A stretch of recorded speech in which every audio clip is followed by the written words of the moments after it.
maior desafio, além da gente entender a função, é que as estruturas organizacionais hoje no Brasil, normalmente elas foram criadas e foram estabelecidas para entregar resultado para o acionista.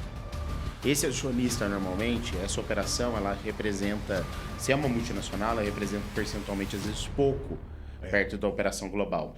Muito bem. Olá, pessoal. Bom dia, boa tarde, boa noite. Independente do horário que você estiver assistindo, a gente gostaria de dar boas-vindas a mais um episódio do podcast Anote Aí. Eu sou o Géser Madureira, estou aqui com o Mauro Andreassa e hoje nós vamos conversar com o Tadeu. Vamos falar sobre carreira, vamos falar sobre liderança, nós vamos falar sobre presidências e a evolução, tudo isso impactando no mercado de trabalho com o Tadeu. Agradecendo a presença de vocês, obviamente, e também o patrocínio, o apoio da Doce de Leite Prime, o melhor doce de leite do mundo, que vai aparecer aí depois para vocês o código da promoção, para que vocês acessem o site e possam usufruir. Mauro, tudo bem? Muito bem. Obrigado, Géser. Obrigado, pessoal conectado. E hoje vamos conversar com o Tadeu aqui. E tem, acho que vai ser bastante interessante, porque ele estava contando agora nos bastidores... que ele trabalhava com impressoras, trabalhava com... E aí deve ser aquele cara que a gente assiste nos filmes, parem as rotativas, né? Surgiu uma notícia, troca tudo e tal. Isso foi logo depois da Guerra do Paraguai, Tadeu? Como é que foi isso? Conta um pouco da sua trajetória. Obrigado, em primeiro lugar, Géser, Mauro, pelo convite. E não foi depois da Guerra do Paraguai. Foi um pouquinho mais... Não, eu comecei minha carreira trabalhando como técnico, né? Sou técnico em eletrônica e telecom, formado pelo Senai em Campinas. E comecei a carreira trabalhando como técnico no tipo de emprego que aparecia, né? Essa é a verdade, né? E graças a Deus eu falo, né? O Senai foi, enfim, a melhor escola que eu estudei com muita sobra foi no Senai. Eu ouvi... pessoas falando do Senai que continua a mesma coisa até hoje, né? Eu acho que eu estou um pouco mais distante do operacional da indústria, mas... E aí comecei a trabalhar como técnico de impressora, né? Numa época que na verdade, eu trabalhei como técnico de conectividade, Mauro. E é uma função que não existe mais, porque a minha única função era conectar a impressora na rede, porque o técnico de impressora não sabia. Quando teve a mudança, agora as impressoras estavam em rede, conectadas. Então, eu ia lá para fazer o TCP/IP, conectar ela na rede e ela funcionar. Então, foi assim que eu comecei a minha carreira lá atrás com impressora. Fui runner, não sei nem se deve existir ainda. O runner é aquele menino que fica colocando papel e tinta nas impressoras, né? Então... fiz essas funções bem no inicinho de carreira, mas já faz um tempo. Mas não faz a Guerra do Paraguai, começou com o runner e chegou onde chegou, como assim? Então tem um gap aí, explica esse gap aí. Na verdade, minha carreira, eu sempre falo que ela sempre foi oportuna. Eu sempre tive grandes oportunidades e aproveitei elas quando elas vieram, mas eu não planejei nada, Mauro. Foi aquela carreira não planejada, foi aquele desenho. Então, eu comecei como técnico de impressão, depois eu fui trabalhar... já um pouco mais na área de engenharia, trabalhei com certificação de produto para a Anatel, tive um pequeno período ali, pequeno não, na verdade 2, 3 anos na indústria química, trabalhei na White Martins, no grupo Praxair, Gás do Ar, foi uma oportunidade para ser um assistente administrativo, mas era um startup da planta de GNL, de gás natural liquefeito no Brasil, foi a primeira planta de GNL no Brasil e foi um puta de um desafio muito legal. E depois disso eu acabei voltando para a certificação de produto, trabalhei para o Inmetro, para a Anatel, auditor, vendedor de compliance, então atendi ali gerentes de engenharia, de indústrias, certificando produtos, até que em 2010 eu já tinha ali uns bons 10 a 15 anos já de carreira profissional e eu já estava ali num momento de olhar e falar assim, cara, e aí, o que eu vou fazer agora da minha vida profissional? Eu era vendedor de certificação naquela época de medical devices, e eu já não estava me vendo mais como vendedor. Eu queria algum desafio um pouco maior. Naquele período, eu comecei a colocar meu currículo no mercado e fui fazer uma entrevista na Michael Page para uma vaga de engenharia, uma engenharia de pré-venda, numa empresa de energia na época. E no meio da entrevista, o cara olhou para minha cara e falou, cara, você não quer virar headhunter? E eu falei, bom, não estudei para isso, né? Não é a minha faculdade, meu curso técnico, minha base de carreira. Mas naquele momento eu fiz as entrevistas e passei na vaga e virei headhunter de engenharia e supply chain na Michael Page. O que ele viu em você? Eu acho que hoje, eu acho não. Eu não posso Isso falar, é importante, né? Eu não posso falar, eu viu? acho, que faz 14 anos. Você foi pedir emprego na área técnica do cara, quer ser headhunter? O que ele viu? Vai fazer quase 15 anos essa história e eu não acho, eu tenho certeza, né? O headhunter ele tem que ter alguns skills de comunicação, um comportamento comercial interessante, ele tem que ter uma capacidade de ligar as coisas muito rápido. E isso a gente desenvolve muito na área de vendas, né? Vendendo serviço, vendendo produto, você desenvolve isso. Acho que essa é a base muito do comportamento, porque o headhunter muito se engana quem acha que é uma função só para RH, e não é, né? Ela tem a parte de desenvolvimento, ela tem a parte comportamental da posição, mas não é só para isso. E aí, começo minha carreira na Michael Page, tenho uma carreira ali, para mim, vitoriosa. Começo como consultor júnior, saio de lá como senior, liderando a área de engenharia e supply chain. Vou para a Randstad, uma multinacional holandesa de recrutamento e seleção também. Ela tinha acabado de entrar no Brasil mais forte, comprando a RHI, que era uma empresa brasileira. E aí eu vou ali liderar a operação de vendas e marketing, engenharia, supply chain também. E tenho ali uma grande responsabilidade até que no final de 2013 bate aquele negócio de novo. E aí? Tô no caminho certo? Não tô? É isso que eu quero para minha carreira? E aí, em 2014, eu resolvo empreender, Mauro. Pela primeira vez, empreendo na minha carreira e viro a mesa. Passo a assessorar o executivo em transição de carreira. Monto um negócio de outplacement que se chama Aprimora, uma consultoria que completa 11 anos muito em breve e já assessorou pouco mais de 7 mil executivos em transição de carreira. É assim que a gente se conectou, eu e o Géser, foi ali que a gente se conheceu.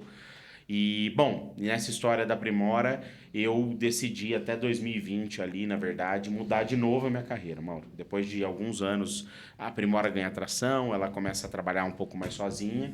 E eu olhei para mim e falei, cara, eu não sou consultor de carreira mais, eu quero ser multi-empreendedor, eu quero falar mais de empreendedorismo.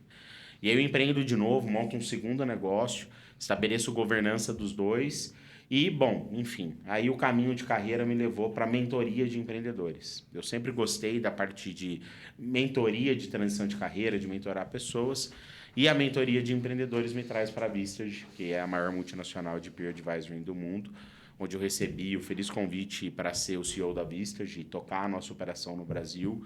É um baita desafio, é uma empresa com uma metodologia que tem 67 anos, uma baita metodologia que assessora líderes, assessora o C-Level, assessora o dono, o empresário na tomada de decisão estratégica dentro do teu negócio. Então, óbvio, passei muito rapidamente aqui pela carreira, fiz muita coisa, trabalhei em muitas áreas diferentes. Como eu te disse, eu não planejei minha carreira, ela aconteceu, né? Mas acho que daqui para frente cabe um planejamento maior até para minha carreira. Eu acho que planejar carreira muito novo também é uma coisa que as pessoas ficam com uma pressão. Esses dias eu entrevistei uma moça para uma vaga de assistente e ela estava com uma autopressão tão grande, assim, de já engatar uma segunda faculdade aos 23 anos.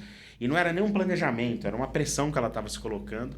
E eu falei para ela, cara, você só tem 23 anos. Tipo, você nem trabalhou ainda direito, né? Vive um pouco, trabalha, experimenta, vê se é isso mesmo, né? Porque não tem idade para a gente começar, mas eu acho que depois que a gente chega numa certa idade, a gente olha com mais maturidade esse processo, né? Então, rapidamente, essa foi minha carreira, ô Mauro. Ela é uma carreira que eu me orgulho muito, né? E hoje, obviamente, com uma função super importante, que é liderar a operação da maior empresa mundial de mentoria de C-Level, né? Então, isso traz para mim uma grande responsabilidade. Óbvio que eu aporto aqui todo o meu conhecimento aí de... eu estimo que eu tenho mais de 20 mil horas já de sala de entrevista, entre entrevista e mentoria, né? Então, é bastante tempo, porque são ali 15 anos fazendo isso e um volume muito grande de horas por dia ali empregado nisso, né? Nos últimos anos, principalmente nos primeiros 9 anos desse empreendedorismo e nos 4 anos como headhunter de multinacional, posso falar tranquilamente que eram 8 horas por dia ali com facilidade de trabalho, né? Com facilidade ali entregando orientação, entregando assessoramento. Então, estar aqui hoje e pegar uma metodologia de 67 anos e fazer ela crescer é um baita desafio, né? É um baita desafio profissional. Aí uma pergunta, Por Tadeu. favor, Jéssica. Voltando...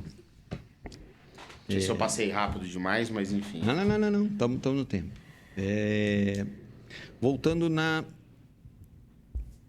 sua experiência, que você não vai perder, nunca perdeu, sobre executivos. Sim. Né? Assim, porque tem um público nosso, assim, ou está entrando no mundo executivo, ou está no médio tempo do executivo, né? Ou está buscando galgar, crescer como executivo. qual é o desafio? Você falou, horas e horas ali, mentorando, entrevistando, caçando, né, talentos para uma determinada vaga, organização, entendendo a necessidade do mercado, da empresa e buscando a expectativa ou aflição de quem está buscando uma posição. Qual é o maior desafio de um líder, seja ele qual nível for, medium level ou high level, qual é o maior desafio de um líder hoje no Brasil? Essa pergunta, ela é De um bem... executivo, de um líder, de um gestor, seja lá. Essa pergunta... Você não gosta muito da expressão gestor, mas... essa pergunta ela é bem importante. Primeiro, eu queria separar duas coisas aqui, Jéssica. Eu acho que existe uma confusão generalizada sobre posicionamento do que é ser um líder e do que é ser um executivo, né? Eu falo que ser executivo para o mercado é um tipo de leitura, né? O mercado vai buscar, por exemplo, eu tenho um C-level, por exemplo. Ele é um C-level. Será que ele é mesmo? Qual o tamanho da estrutura? Às vezes eu tenho uma estrutura muito pequena e a pessoa não é um C-level. Né? Aquele, eu sou CEO da minha própria empresa. Minha MEI. Ele pode ser CEO da MEI dele. É a maneira como ele se identifica, né? Longe de mim julgar se está certo ou está errado. É justamente ali que eu queria colocar. Eu acho que o executivo ele está ligado muito à maneira como ele pensa sobre a própria carreira. Mas, obviamente, há um descompasso nisso, né? As pessoas têm um certo descompasso sobre olhar isso. Então, esse é o primeiro ponto. Segundo ponto que eu gosto sempre de trazer sobre a carreira da liderança, antes de falar qual é o maior desafio para ele. Para mim, o segundo ponto é entender o que eu busco. Porque eu encontrei muito executivo na minha carreira, e encontro até hoje na Vista, de entrevistando ali se leva o que quer ser um chair, o que a gente está avaliando se ele pode ser ou não. Esse ponto de a pessoa, o que ela buscou na carreira dela? Né? Ela buscou ser um executivo? Porque buscar ser um executivo, ter o cargo, é uma coisa. Agora, ter a responsabilidade sobre aquela função, ó como é diferente, né? Eu tenho um cargo agora, e qual que é a sua responsabilidade sobre a sua função? São duas coisas muito distintas, né? Então, tem muita gente que buscou ali, almejou aquele cargo de liderança simplesmente por almejar. E tem um cara que chegou sem almejar nada, né? Tava focando nos benefícios, não o benefício de ser um líder. O ônus. Já ouvi muito isso, ouvi muito isso de executivo falar assim, não, mas o tempo que eu tô aqui já era para eu ser o layer tal, essa questão de layer, de camadas dentro da empresa, o cara fica buscando ser um layer, que ele sabe que aquele layer tem um negócio na previdência específico. Mas será que ele quer a responsabilidade sobre aquela liderança? Então, acho que o maior desafio do líder ele tá ali em ser efetivamente, dentro da característica dele, a função, né, que é liderar. Mas quando a gente separa as funções de liderança, vamos pegar coordenador coordena, supervisor supervisiona, gerente gerencia, diretor dirige. Né? Ele dirige, a direção é para cá. Né? Então, depende do tamanho da hierarquia, isso vai depender da função. E aí vai ter o grande desafio dele. Acho que o grande desafio do líder, além de ele entender qual que é a posição dele na execução da função, ele entender como lidar com pessoas, ele entender como lidar com o negócio e ele entender como assumir a responsabilidade sobre aquilo. Hoje, eu sempre separo. O líder que é dono, ele tem uma característica. O líder não dono, ele tem outra característica. Vamos criar um exemplo aqui.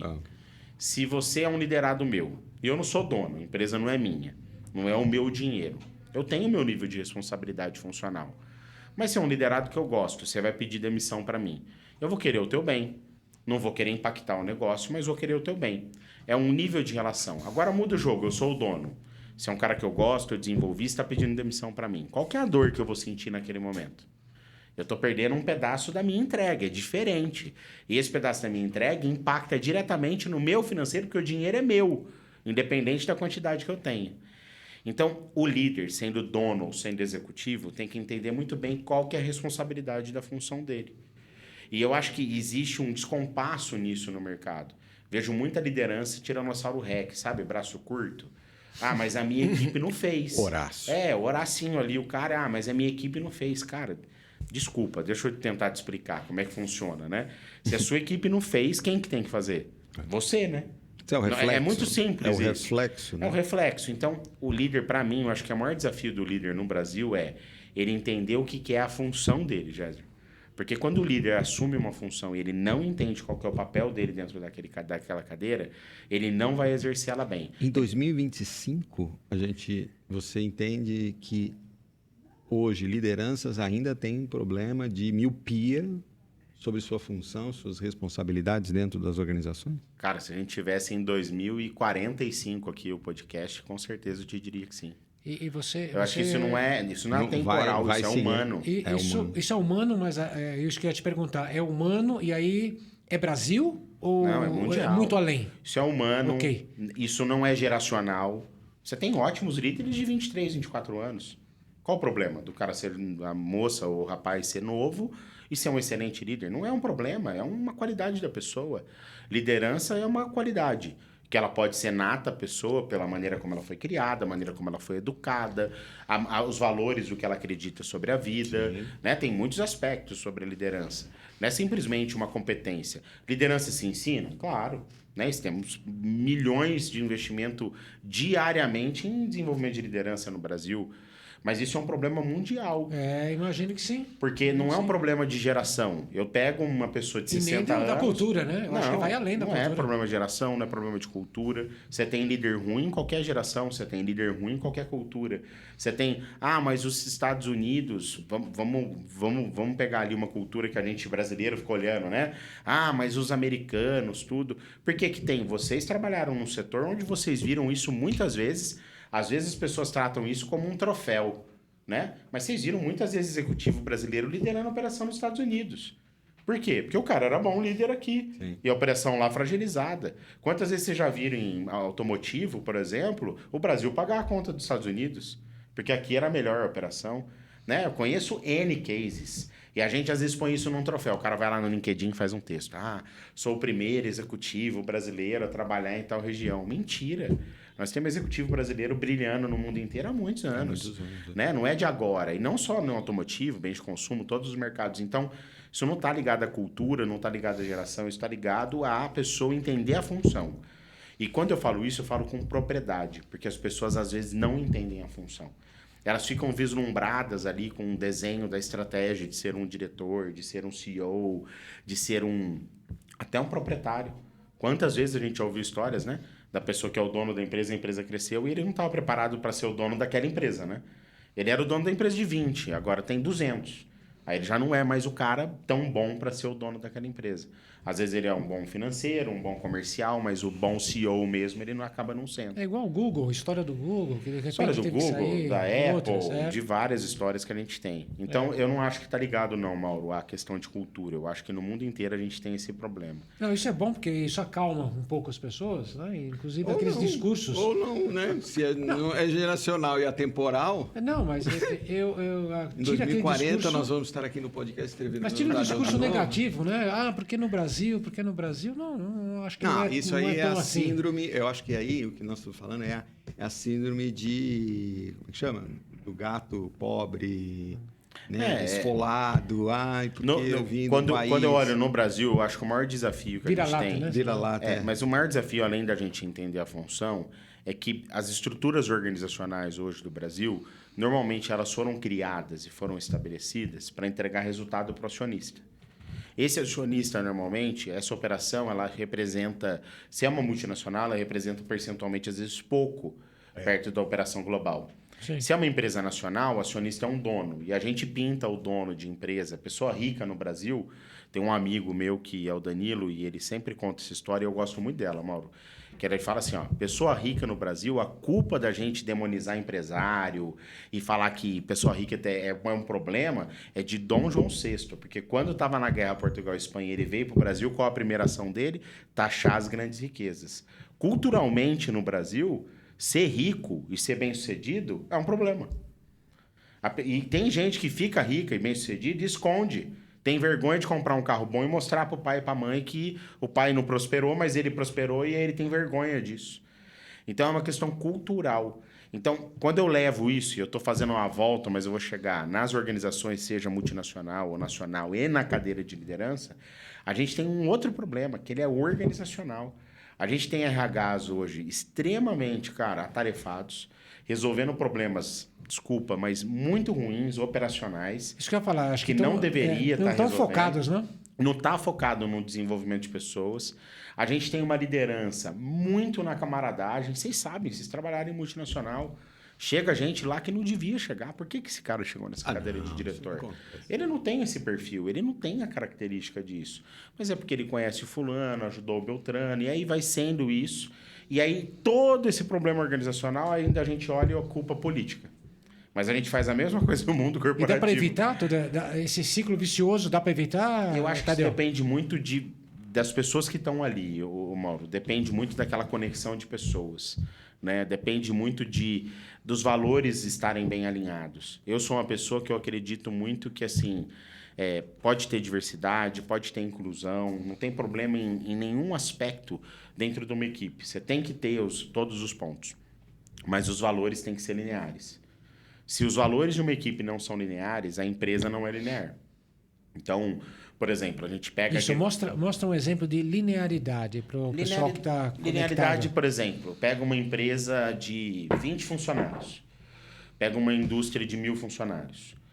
Se as equipes que estão ali não têm linearidade de valores, vamos supor, eu tenho pessoas totalmente de credos, crenças, diversidade, regiões, culturas totalmente distintas, mas tem linearidade de valores. Trabalho duro, chegar ali e fazer o seu papel, sabe? Não ter mimimi ali em situações de, isso não é a minha função. A partir do momento que você cria uma cultura de que as pessoas estão ali para trabalhar, independente do que aconteça, as equipes elas funcionam. E aí é o que você chama de linearidade. É o que eu chamo de linearidade. Porque hoje você encontra, e vocês sabem, você encontra muito boicote no trabalho, né?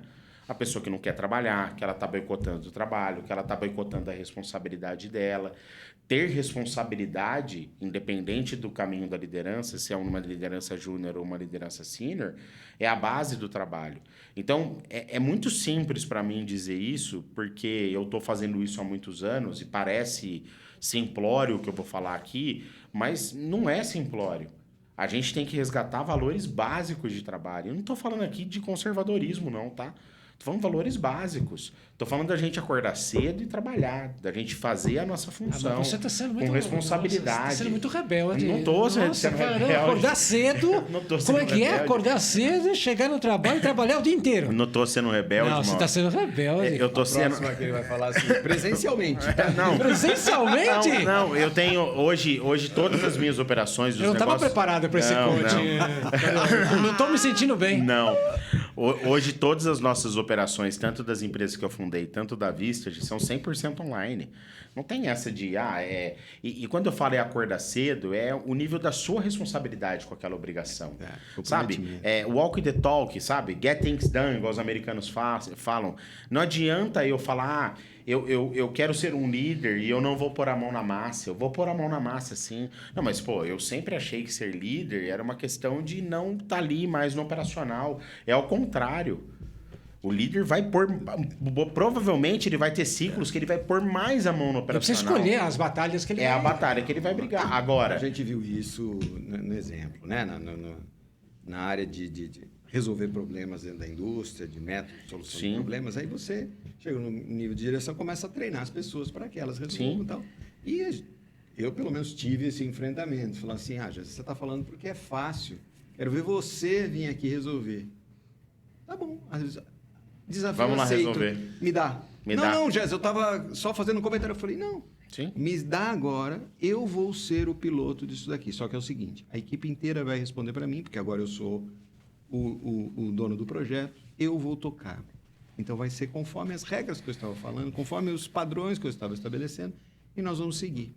E aí resolvia, aí encontrava, não eu, as pessoas, só que eu estava praticando, né, o walk the talk, fazendo o que eu estava falando. Gente, vocês têm que ter rigor, tem que ter constância, tem que buscar os dados, tem que fazer o follow-up, não pode postergar. Não acordou o prazo? Cumpre no prazo. É teu papel, você me deu o prazo, eu não te obriguei. Ninguém aqui anda com um revólver na empresa para me dar o prazo, né? Todo mundo concordou com o prazo. Aí resolvia. Aí, o que acontecia? No próximo, gente, tem que ter o prazo, tal. Olhava para mim, você está certo, tem que ter o prazo, tem que ter o rigor, tem que seguir o padrão, você está certo, nós vamos refazer. E aí você começa a ver que você quebra a barreira de até questionamento, né?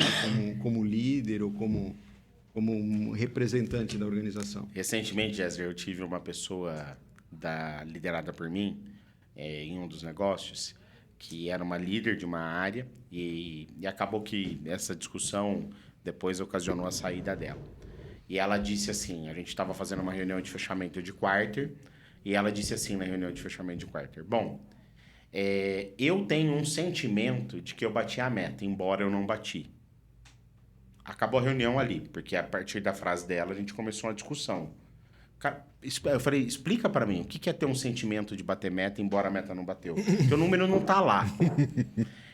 Essa é a matemática. O que eu quero dizer com isso? Nós aceitamos hoje, como sociedade, discutir muitas coisas dentro do ambiente de trabalho. Uhum. E eu encontro muitos bons líderes tocando seus negócios de maneira tupiniquim, anotando coisa no papelzinho ainda, fazendo um Excel, todo mundo falando para ele pôr um CRM, e tá tudo no Excel, fazendo coisas assim, ó, trata o cliente bem, trata o funcionário bem, o que é justo, e todo mundo tem que fazer a sua parte.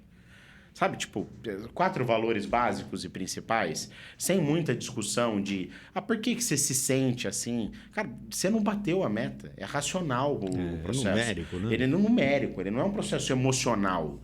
Se você sente que você bateu a meta sem bater, você tá no lugar errado. Não, e tem lá, né? Vamos perigoso, combinar. Né? É perigoso. O sentimento é perigoso. Quando você faz um KPI, você fala, é quantificável, é mensurável? É justamente para sair do âmbito do sentimento. Então, eu acho que não só na liderança, mas nos valores como sociedade, mais uma vez aqui, eu não estou fazendo aqui uma pauta conservadora. Não é meu objetivo aqui politizar. É olhar e falar assim, será que a gente, enquanto líder, enquanto pessoa, a gente não perdeu um pouco os valores básicos ali do que a gente precisa pensar como sociedade? Né? Esses dias eu tava conversando sobre um assunto importante para a gente na Vista, de você conhece a nossa estrutura, e eu pensei no negócio, eu falei assim, cara, olha que doido, né? A Vistage talvez ela não tenha esse dado, mas talvez ela seja a empresa global que mais emprega em prestação de serviço hoje executivos 75 mais. Não estou falando 55, 75 eu estou falando mais. 75 mais. Porque a gente tem muito chair mundialmente que tem 80, 85 anos. Né? 76, 77, todas as idades. Age-friendly, pode pedir um selo age-friendly. Então, o que eu quero dizer com isso? Existe um valor nessa história que ele tem que ser permanecido, né? A gente tem que permanecer e respeitar essa história. Então, eu sinto de verdade que a gente deu voz a muitas pautas que em alguns ambientes não deveriam ter voz. Ou não, vamos dizer assim, quando você não entende direito do que você vai tratar, olha, eu tenho que trazer diversidade para o meu ambiente de trabalho, para a minha liderança. Eu sou um líder e minha liderança tem que ser diversa, tem que ser equitativa, né? Tem que ter respeito, eu tenho que mudar minha comunicação, né? Brincadeiras que não podem mais, Sim, comportamentos... Legal. Eu estou preparado para isso? Não, mas eu vou fazer. Pronto. Sim. Aí começa a bobagem, né? Eu vou lidar com gerações, mas eu não sei lidar com gerações. E além disso, não é só eu estou preparado para isso, Jéssica. Eu estou preparado para receber o feedback que eu vou receber de pessoas que pensam diferente de mim. Porque a liderança, normalmente, ela não está preparada. Mas ela não está preparada porque ela perdeu valores básicos no processo de construção da liderança. Ela não teve uma construção de liderança embasada em valores básicos, que é respeito e entrega. Respeito e trabalho. A gente esqueceu de dizer algumas coisas básicas para os líderes. Você transforma uma pessoa em líder hoje dentro de uma empresa, faz um assessment merda nela com uma ferramenta que o RH gosta ou que o RH tem dinheiro para pagar, e aí pega aquele assessment e ancora ela. Vamos pegar o DISC. Fala, você é um I alto, viu? Aí o cara vai estar com 70 anos falando, é que eu era um I alto, a minha carreira foi assim. Sim. Qualquer teste comportamental, vocês como líderes sabem, é situacional. Eu, antes da minha filha nascer, meu I, meu D era muito alto. Depois que a minha filha nasceu, se eu faço um teste DISC hoje, meu C está mais alto. Conformidade, organização da minha vida. Muda a cabeça. E talvez se eu fizer daqui a um ano, meu I voltou para um caminho mais alto. É situacional. Então, não é simplesmente avaliar pessoas por rótulos, entendeu? E aí a gente criou rótulo, né? O líder isso, o líder aquilo. E aí a gente foi criando rótulo e a pessoa naquela cadeira ali esqueceu de uma coisa. Função. O que ela tem que fazer como líder? Cabe o absurdo de um líder falar assim, sou eu que tenho que fazer a offer para essa pessoa que trabalha comigo? Claro que você conversou com ele. Aí você vê líder que nunca fez uma offer. Eu já entrevistei executivo, C-level, que ele nunca na carreira dele fez uma offer. E eu perguntei, por que você nunca fez uma offer? Ele, não, porque é função do RH. Eu, não, é função da liderança. É função sua fazer uma offer. O cara vai trabalhar com você, a pessoa vai trabalhar com você. Ou que não está pronto nem para desligar alguém. Ou que não está pronto para desligar. Mas foi a pessoa que tomou a decisão para desligar. Mas não tem a coragem. Mas ele delega, ou vai preparo, lá e desliga aquela pessoa. Ou o preparo para ir lá e falar, olha, estou desligando por causa disso. Esses são os meus motivos e tal. E o futuro, como é que vai? Então, eu vendo toda essa discussão, né, e toda a maneira raiz que você está tratando, porque a gente está tratando dos sentimentos mais humanos possíveis, né? Você está falando que tem que trabalhar, tem que acordar cedo, tem que entregar, né? É simples. Simples. Uhum. E aí sempre veio. Você, desde a sua primeira atividade, você estava envolvido com tecnologia. Sim. Então, a gente está falando, por causa da inteligência artificial. Não, sim, agora me parece uma onda um pouco maior, mais forte, sem dúvida, vai deixar marcas mais indeléveis. Mas sempre teve tecnologias. Sempre teve. A gente sempre veio passando por isso. Então, nada disso tudo que você falou é ofuscado pelas novas tecnologias. Eu vejo que os dois ficam mais ou menos paralelos. Como é que você vê as tecnologias chegando e a tecnologia do AI que é grande, é um negócio, né? A gente sabe que é um pouco maior, mas como é que você vê os seus princípios básicos, como você disse, simples, raiz, e essas tecnologias chegando, como é que um chega a influenciar o outro, caminho em paralelo, como é que você vê esse merge entre os dois?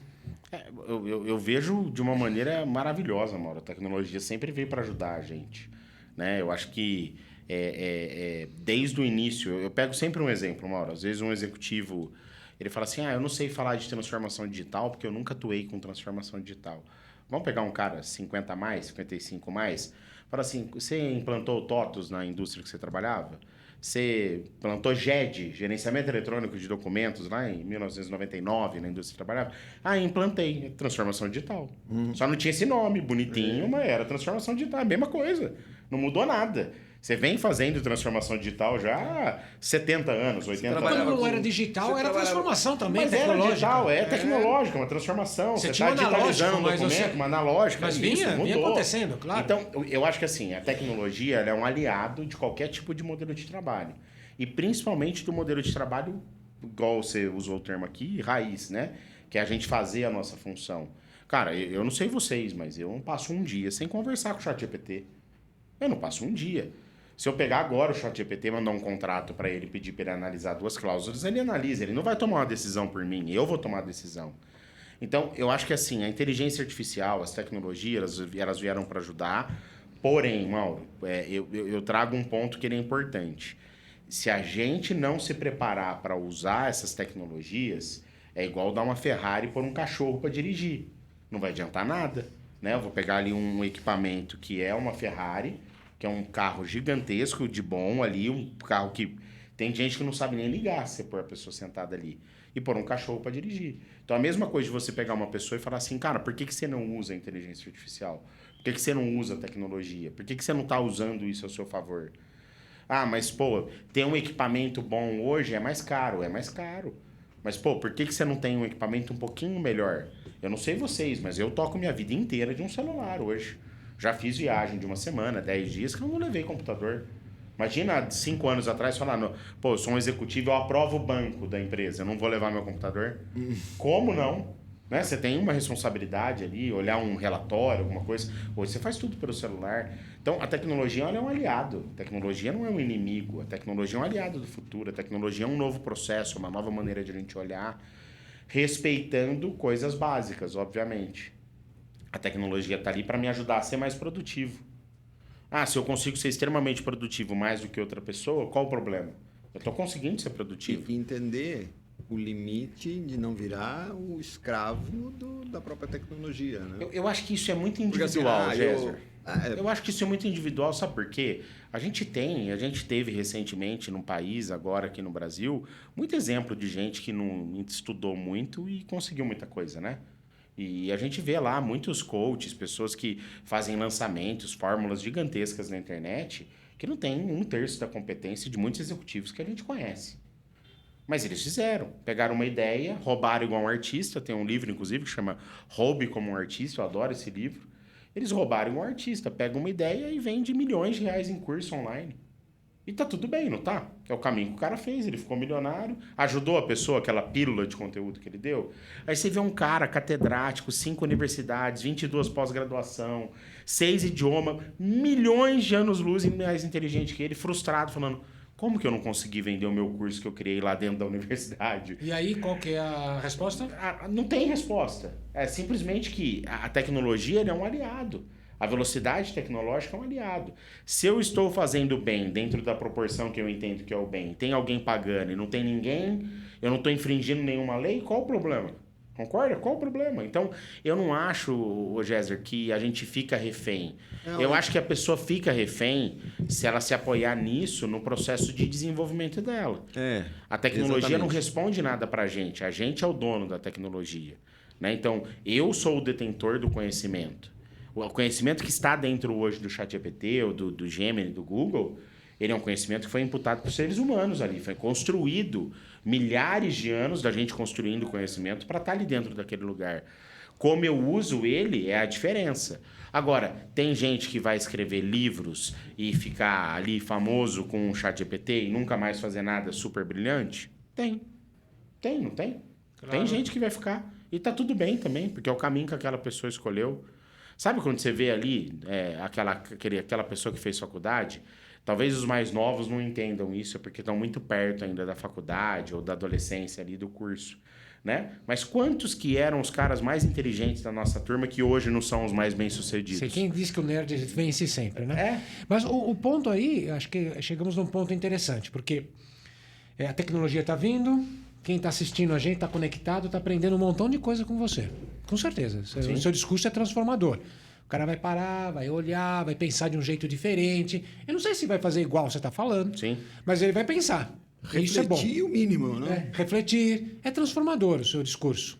Tá? Você sabe disso. Agora, tem um monte de empresas, tem um monte de organizações, tudo capenga. A gente sabe disso. Sim. Globais, não globais, tupiniquim, onde é o pai que é o dono, sei lá o quê. Tem um monte de empresa. Como é que a gente vai levar essa cultura, essa aula no podcast de hoje, como é que essa cultura vai chegar a essas pessoas? Porque eu acho que a gente tem que dar chance de recuperar. PMEs. Tem gente ali vivendo, tem organizações vivendo. Tem gente que não vai ter jeito, vai ter que cair fora. Você sabe disso, vai ter que ser trocado, vai ter que ser substituído. Mas como é que você evolui algumas dessas pessoas? Como é que você traz algumas dessas pessoas para começar a olhar do jeito que você está olhando? Fala assim, olha, precisa acordar cedo sim. Precisa entrar no chat GPT, não são exclusivos, porque as pessoas pensam assim, ou eu entro no chat GPT, eu sou um gênio, eu entro no chat GPT, faz a pergunta e tal. Eu posso acordar às 10, trabalhar até as 2 da tarde, acabou. Então, jovem, sabe, moderninho, tal. Tá tudo bem também. Né? E o cara que pensa, não preciso de chat GPT, eu vou entrar às 6 da manhã, vou até às 9 da noite, porque eu sou raiz, meu negócio sempre foi assim, meu pai trabalhava assim, eu vou pensar... Como é que junta tudo isso daqui? Como é que a gente leva essa cultura nas empresas, Tadeu? Eu acho assim, Mauro, existem vários caminhos para um líder se desenvolver. Quando a gente fala de desenvolvimento de liderança, seja de empresários números 1, C-level, qualquer caminho que exista ali para ele se desenvolver, todos são válidos, né? Fazendo um comparativo justo aqui, né? Todos os caminhos levam ao mesmo lugar quando a gente fala de fé, né? Pelo menos a maneira como eu acredito a minha fé. Não é que todos os caminhos levam ao mesmo lugar, né? A gente tem um Deus só, né? Ele está lá e a gente, pelo menos é o que eu acredito. Então, quando eu olho desenvolvimento humano, Mauro, eu já encontrei gente que fez o curso do Shinashiki e aquilo mudou a vida do cara. Ele falou, puta, agora eu sou o melhor líder. E foi mesmo. Você fala, pô, que legal. Eu vi gente que viu uma palestra do Bernardinho ou leu o livro Transformando Suor em Ouro lá atrás, sei lá, deve ter uns 20 anos. 20 anos já esse livro. Fácil, uns 20 anos.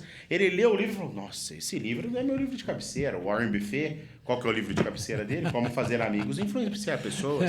Esse é o livro da cabeceira dele, é a Bíblia dele. É de 1930 esse livro. O cara que leu, o cara que fez o Záguia, Training Leader da vida e recitou Napoleão Hill chorando, e esse cara mudou a vida dele com Napoleão Hill chorando. Eu fiz isso com 19 anos, não mudou a minha vida. Errei pra caramba depois, mas não mudou. Mas eu fiz, eu tava lá fazendo aqueles cursos de regressão, andar na brasa. Então, Qualquer coisa que motive o líder a ser um líder melhor é um fator motivacional. Isso é uma tremenda anotação, né? Já pode anotar aí. Porque, assim, às vezes a gente se ancora, ô Mauro, num processo de tentar escolher o que é melhor pra gente. Mas a gente pode beber de muita água. Eu posso beber de um monte de água e aquilo ir me transformando numa pessoa melhor. Desde que eu volto lá pro valor raiz. Eu acredite, eu tenha disciplina e eu execute. Porque não adianta eu não ter disciplina e não executar. Eu lembro quando eu li o Milagre da Manhã a primeira vez. Né? Eu li o Milagre da Manhã e falei, meu Deus do céu. Eu pus na minha agenda.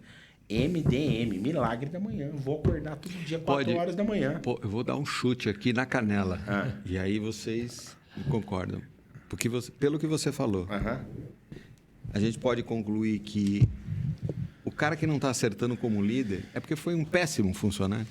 Ou é um péssimo funcionário? Pô, Jéssica, aí é difícil de eu te dizer que sim e que não, mas... Porque não sabe acordar cedo, não tem compromisso, não tem responsabilidade. Eu acho que não é nenhum péssimo funcionário. E aí ele não pode cobrar ninguém porque ele não sabe fazer. Mas isso não é um péssimo funcionário, isso está ligado a valores, né, Jéssica?